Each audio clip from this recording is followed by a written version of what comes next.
Welcome to PD Connect, connecting the Parkinson's community with resources, information, and each other.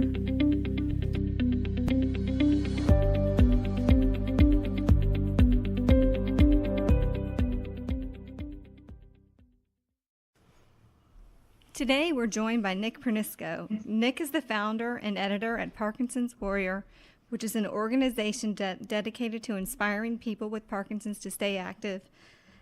He has also invented an app called the Parkinson's Life Kit, and he is currently working on a book, The Parkinson's Warrior.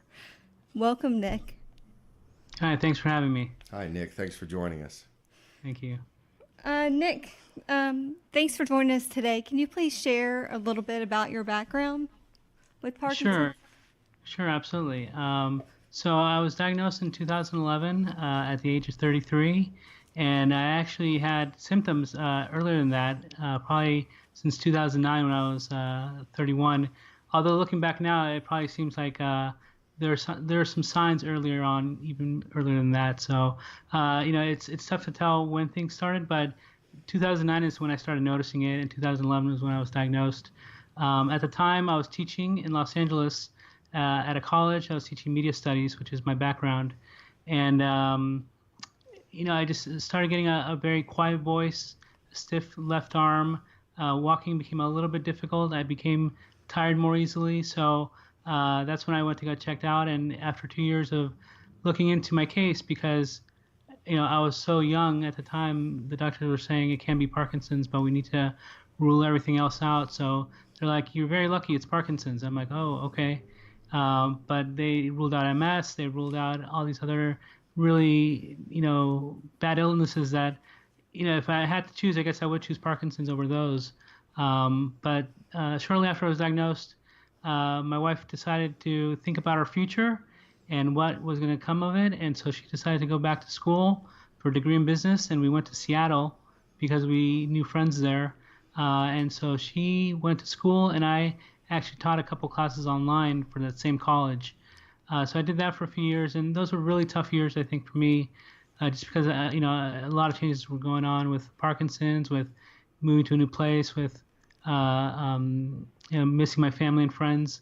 But then, after a while, I got used to it, and things started to take shape. So I started to meet people in the Parkinson's community, and things went from there.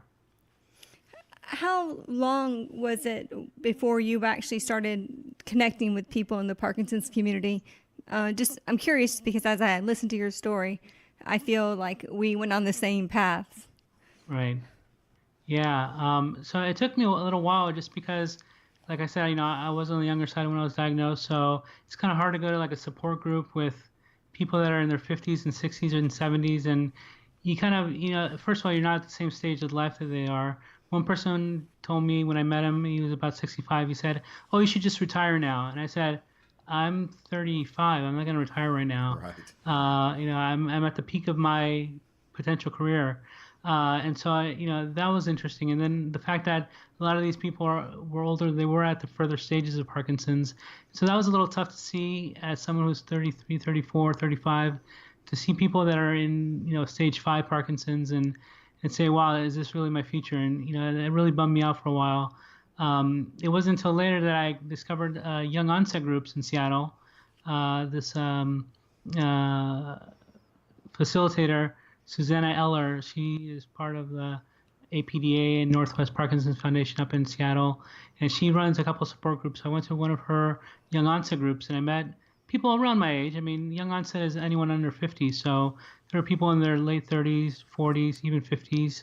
And they were much healthier. They were, much more into how do I continue my career? How do I stay healthy? How do I, delay the progression? So that really got me more into the community, meeting those younger people who had kind of the same objectives that I did.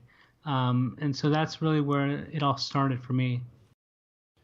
Nick, as you may know, there's some pretty amazing similarities between your early years with Parkinson's and Tanya's. She likewise had a 2-year period roughly where she didn't have a firm diagnosis, where the neurologist she initially saw questioned whether she may have Parkinson's based on her age. where there were a list of horrors, if you will, that they were looking to rule out, and we actually went through our own.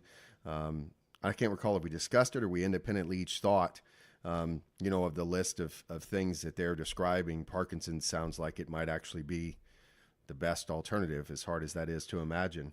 And it sounds like your experience was pretty similar.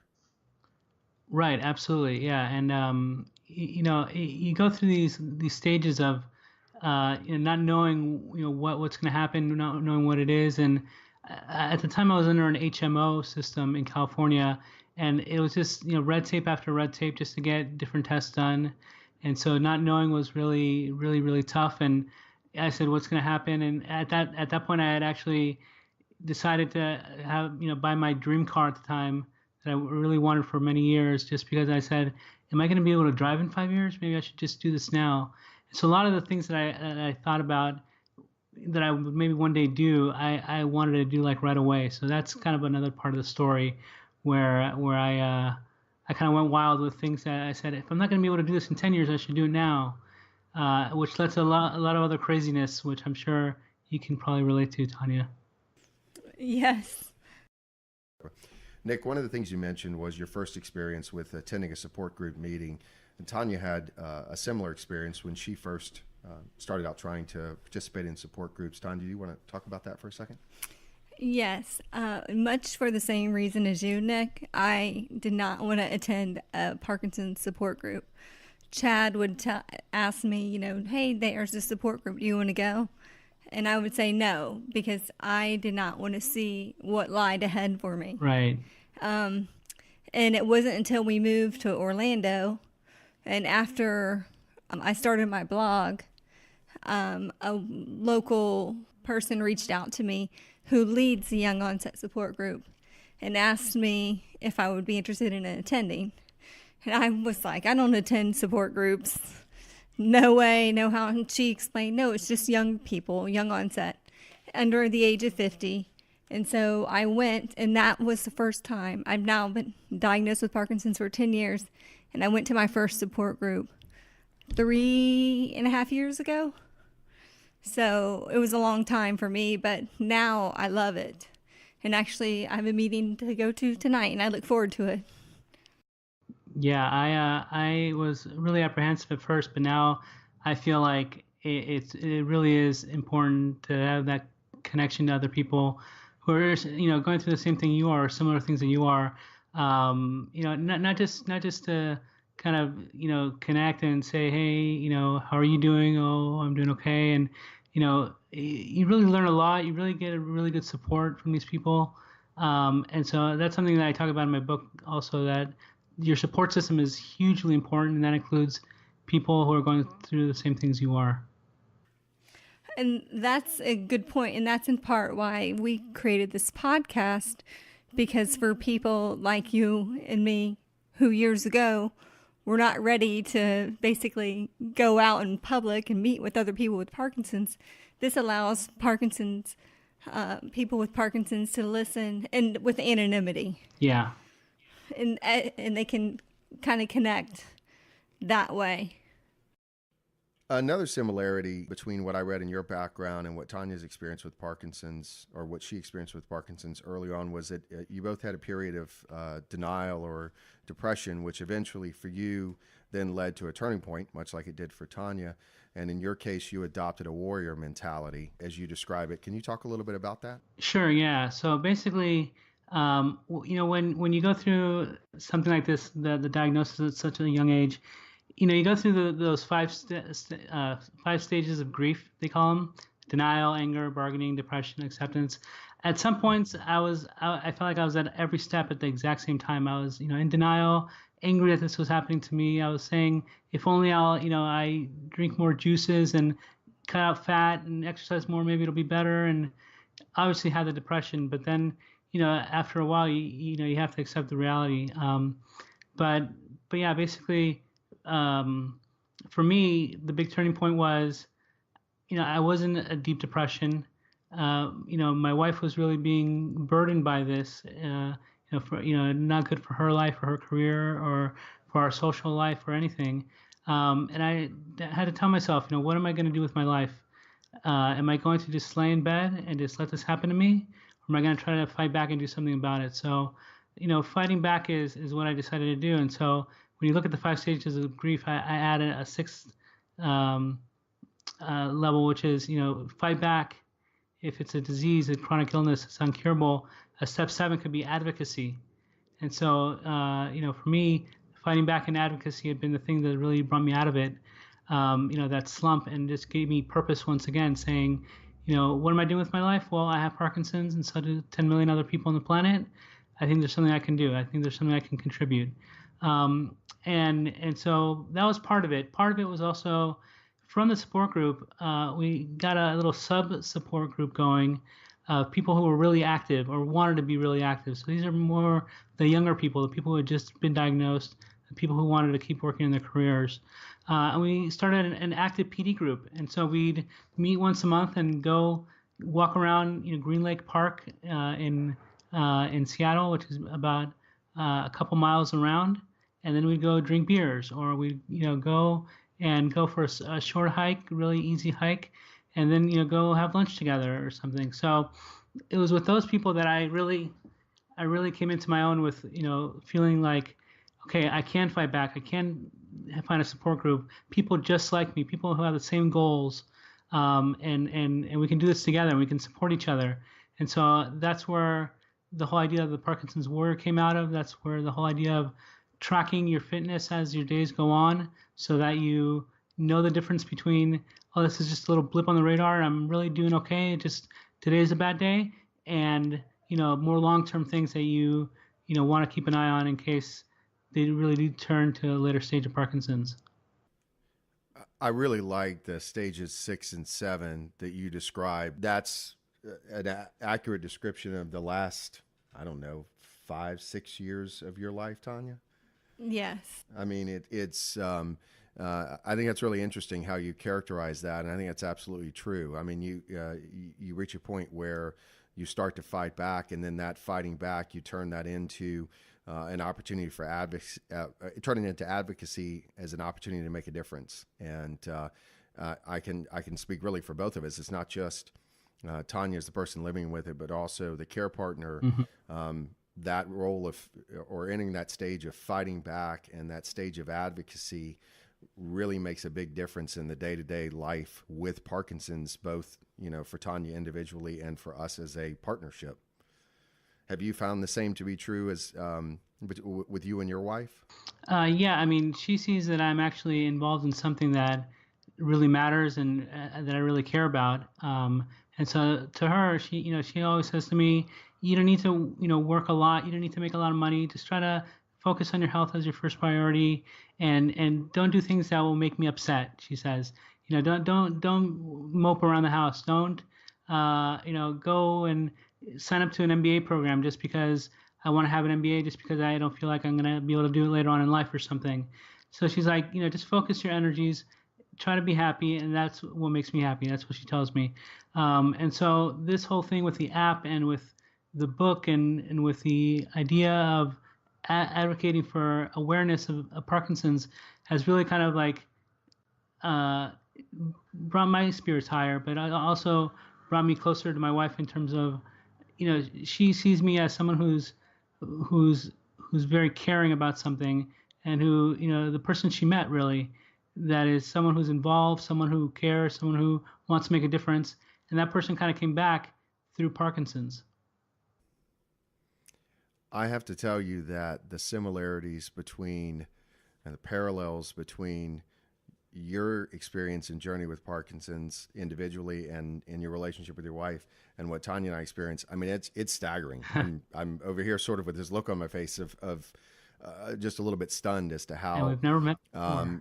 How much absolutely, and how much overlap there is. I mean, Tanya can tell you that when she sort of came out of the darkness, if you will, and came out of this very long period of denial and decided to get involved and to fight back and to make a difference, the way that impacted our relationship moving forward, how much closer we became.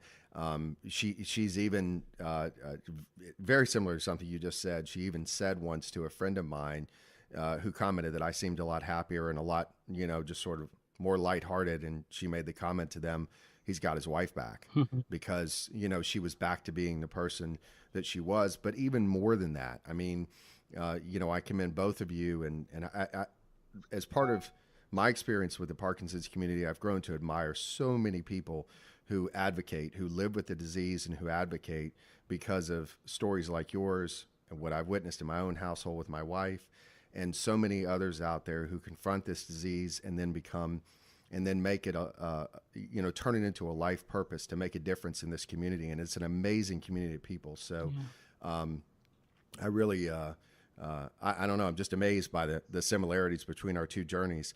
I want to. You've got a lot going on. You've heeded your wife's advice, and you've got a lot of great things that you're doing. So let's make our way down the list. We'll start with. You mentioned the Parkinson's Warrior.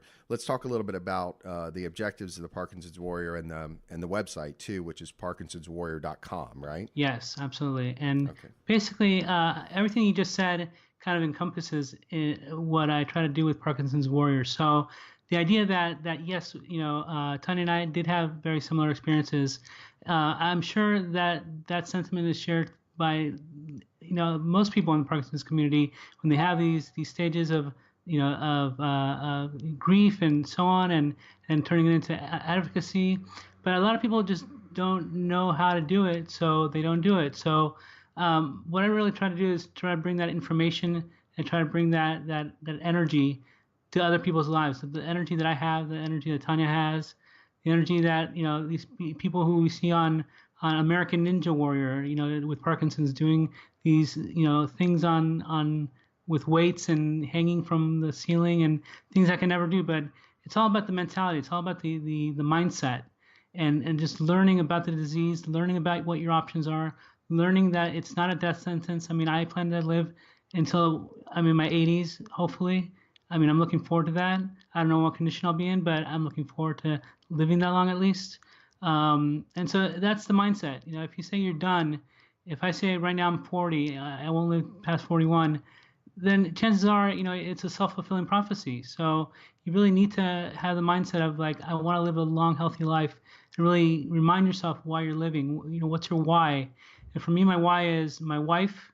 I really want to spend a lot of time with her. And it's travel. I love traveling. Like I said, I started in LA, lived for a while in Seattle, and now live in Amsterdam. I could see myself doing another adventure where, she's called on to work somewhere in Asia, and we live in Hong Kong for 2 years. Who knows? But you got to be open to those opportunities, open to life. And basically, the bottom line for me with Parkinson's Warrior is, everybody in the end, we're all going to die. And it's a question of, what do you want your obituary to say? Do you want it to start with, this person had Parkinson's disease, and then it goes on to list all the things you've done? Or do you want it to list all the things you've done, and then at the end say, oh, by the way, this person had Parkinson's disease? So that's why I kind of look at life. I say, I want that to be at the end. I don't want Parkinson's to define my life. I want to define my own life. I want to help people. I want to do good.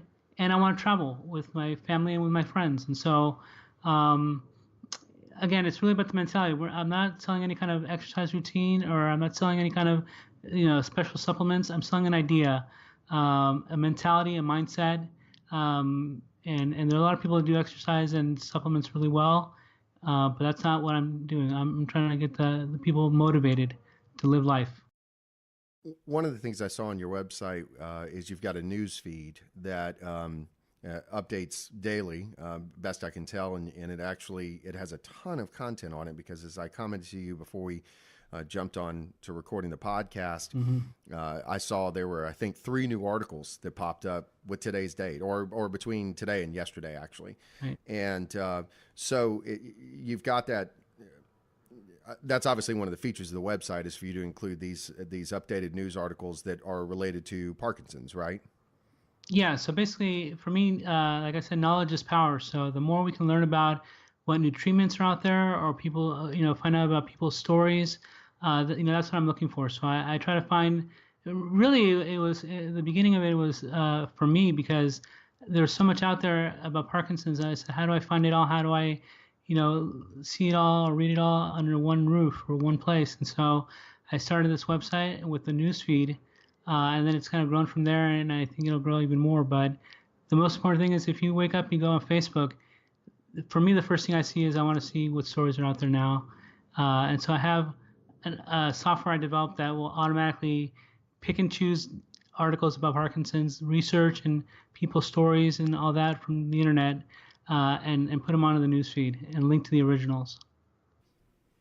That's fantastic. That's awesome. I love it. You also are pretty active on social media because that's how we found each other. Yeah. Do you want to share your social media handles for our listeners, just for those who may be active on Twitter or Facebook or any other social media channels you may be on? Sure. It's just at Nick Pernisco, NickPernisco. You can actually type in Nick Pernisco on Google and all my social media will come up. You can connect with me on LinkedIn, follow me on Facebook, whatever. I always like hearing from new people. Actually, in the introduction to my book that I'm writing right now, I mentioned my Twitter handle on there and said, if you have a question, contact me. Literally, that I want to hear from you. I want to hear from people how they've been using the information and how, if I can offer advice or feedback on something you're doing, I'd love to. I mean, I love connecting with new people because that's the way we learn things. We learn from each other because we all have different experiences and we all, want to know more and so I think that's really important to do that. I think it's great that there's social media outreach within the Parkinson's community and that you've created this website to share news stories because, going back a decade or more, the information was so fragmented and it was so difficult to get, especially if you were a young person living with Parkinson's. So that's why I think your website is phenomenal because you're providing different updates in science, treating Parkinson's. You approach it really on many different fronts.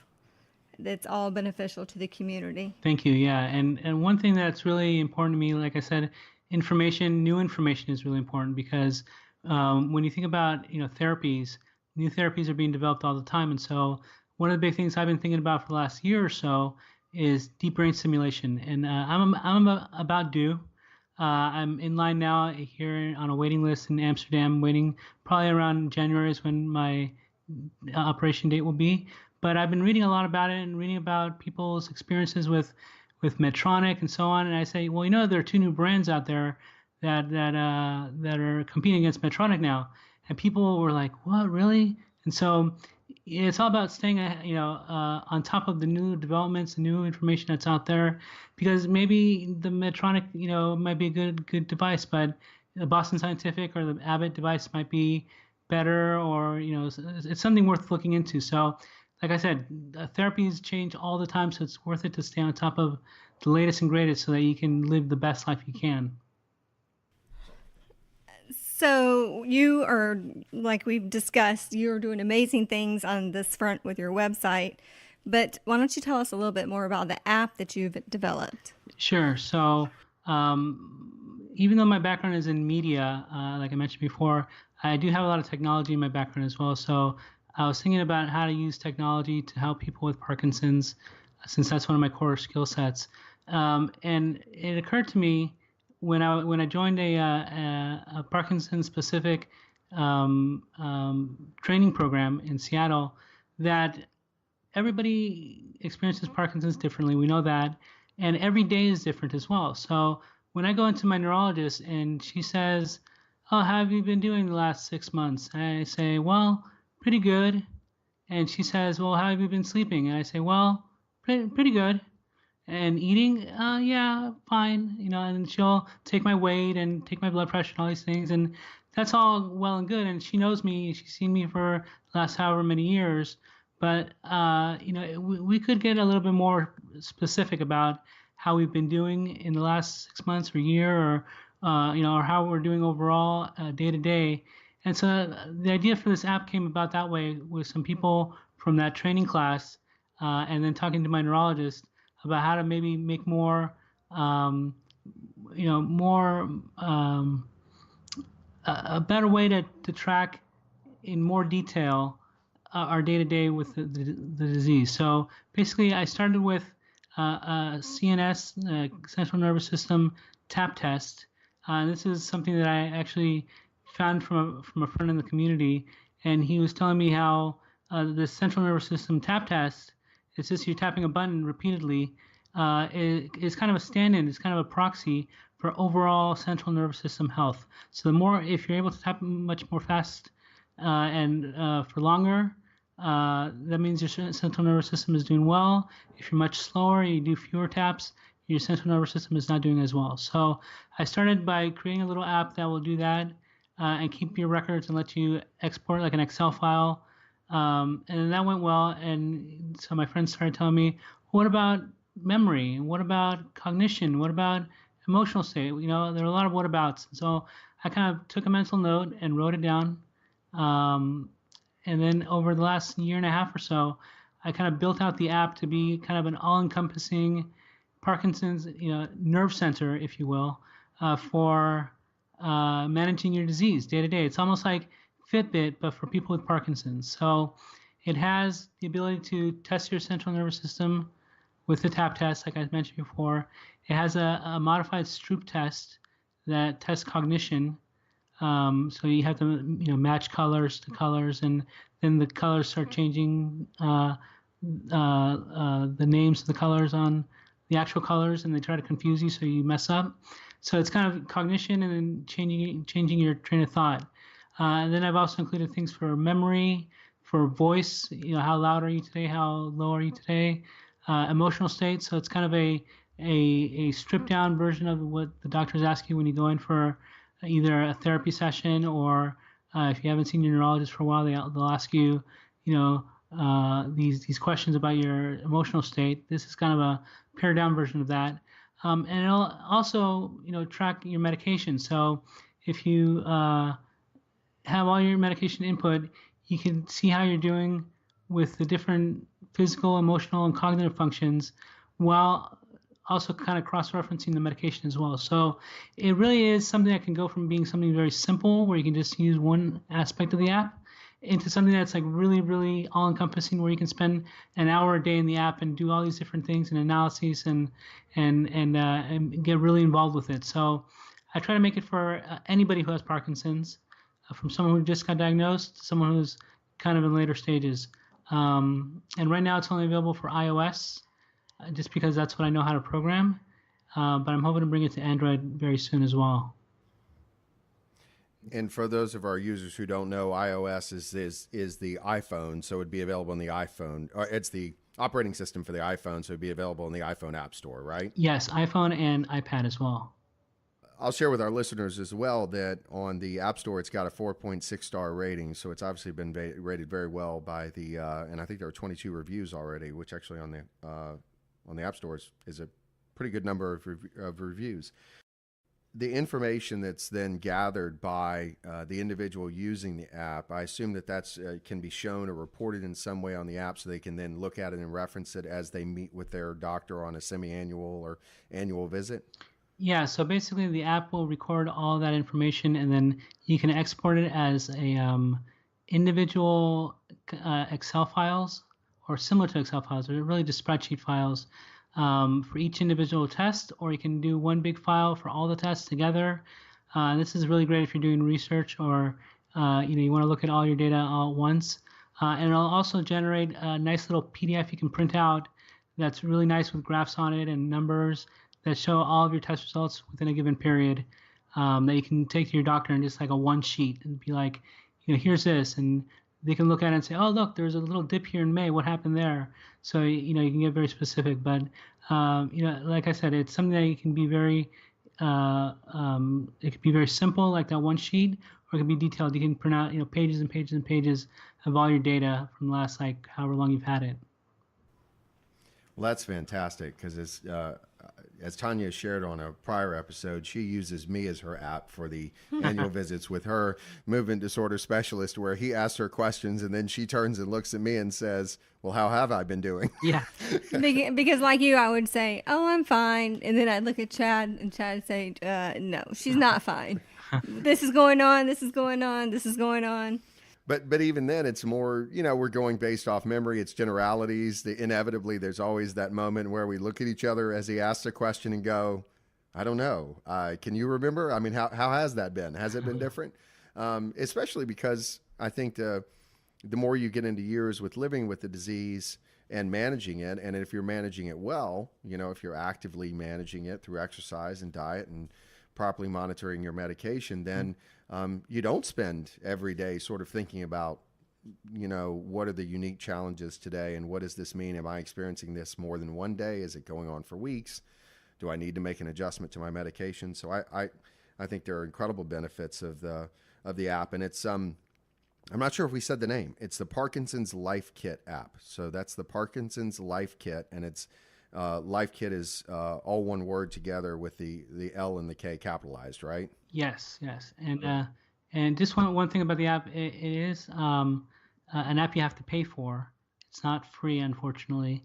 And the reason I did that is because a lot of the free apps that are out there, it's they take your data and then they sell it to researchers or to corporations that want to use it for their own research. But this app doesn't do any of that. So I say $10 is a pretty good price to pay for an app that does everything you need it to do for your disease. So I felt when I started charging for it that people would be more invested, and they totally are, because I get emails from people all the time saying, oh, I love this app, it's great, how about if it had this? And so they want more features, and so I get a lot of feedback because people pay for it. They say, I'm going to use it, and they don't just download it and then delete it off their phone. And I'm always adding new features, so if people buy the app today, they get the new features that are introduced a month from now or a year from now.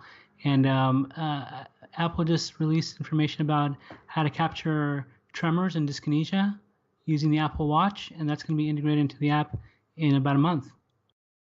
Wow. That's awesome. That's amazing and fast, because that announcement did just come out very recently. Yeah, so as a developer, I have access to all those special goodies that they give out.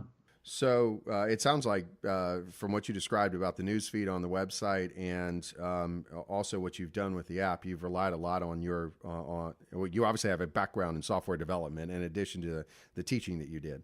Right, yeah. I mean, I had a software company maybe about 5-6 years ago that I started in LA and then kind of ended in Seattle. But it was also kind of a smaller app company. I did a lot of the work myself, and it was mostly just a hobby at the time. And this is almost like a hobby, but I like to think of it more as advocacy and, and kind of contributing to the community. Yeah, I mean, I always ask myself, what skills do I have that I can contribute to the community? And, app development is one, and media is another. So, I'm starting to put videos on YouTube of myself talking about different therapies and so on. So, just what skills do I have that I can offer to help other people is basically it. That's fantastic. And I think the Parkinson's community is very fortunate to have someone like you with that background that you can contribute to create these amazing things like a Parkinson's Life Kit app. Before I forget, as we're going to move into the book, but I want to remind everyone again, your website is parkinsonswarrior.com, and I remind everyone of that because your social media is also linked there, and so that's a good way to get to the videos that you just mentioned that you have available on YouTube. Let's move into the book, your latest project. Tell us a little bit about the book that you're writing right now that you've mentioned a couple times. Sure, yeah. So the book, the Parkinson's Warrior book, is kind of it started as I wanted to kind of give my my story about Parkinson's, and so I thought that it would be more interesting if I kind of insert myself as the main character, not only of my own story with Parkinson's, but also in the use and research and development of all these different therapies and supplements and medications that are out there. I have my own experiences with a lot of them, and I know people who've tried a lot of different things, and so I wanted to take all the things I knew about Parkinson's and things that people maybe aren't that aware of and put it all in one place. So the book is kind of a part memoir, part informational, part inspirational book. And so I did develop the idea of the Parkinson's warrior in the book, where I tried to tell people this is all about psychology, mentality. It's all about getting your mindset right. I mean, there's no cure right now, but there are definitely things we can do to improve our situation. If we're down in the dumps, stress causes our bodies to degrade faster. If we don't exercise, our muscles get stiff. If we don't eat right, that causes its own problems. And so it's all about getting the mindset right. And so the mindset is a big part of it, about being a Parkinson's warrior. And I talk about how Parkinson's is it's a disease, but you're going to war with Parkinson's. And when you go to war with Parkinson's, you're kind of a soldier in that war. You're going to have daily battles, and every battle will be different. Some days you'll win, some days you'll lose. The war will never be won or lost until you're done. But until then, you got to keep fighting, and there's really nothing else you can do. You just have to keep fighting. And I try to bring out things for people to do their own research on. So I touch a lot on different alternative therapies, for example. Like I talk about medical marijuana, I talk about nicotine for controlling dyskinesia, I talk about gene editing and CRISPR and all these new technologies that show a lot of promise, but we're just not quite there yet in terms of research. And I try to be research oriented, but I do take a lot of opportunities to say that some of the stuff in there is from anecdotal evidence. But when it is, I make sure I say that so people don't to say, where did he take that from? I try to say, this is what I've seen in this Facebook group, or what I've talked to about at this therapy group. It sounds very intriguing, and I think it will also be a great resource for the Parkinson's community. And I'm assuming the title of the book is Parkinson's Warrior. Parkinson's Warrior.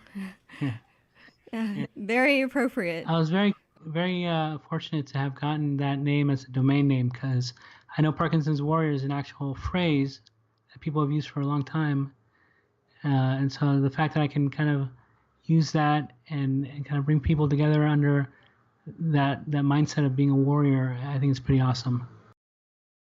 I think it's amazing. And can you tell our listeners when this book will be available, if you know? Yeah, so we're aiming for a release in early 2019, so January, February, definitely before April, because that's Parkinson's Awareness Month, and I want to make sure it gets a lot of views for that month. So it'll be around the beginning of 2019.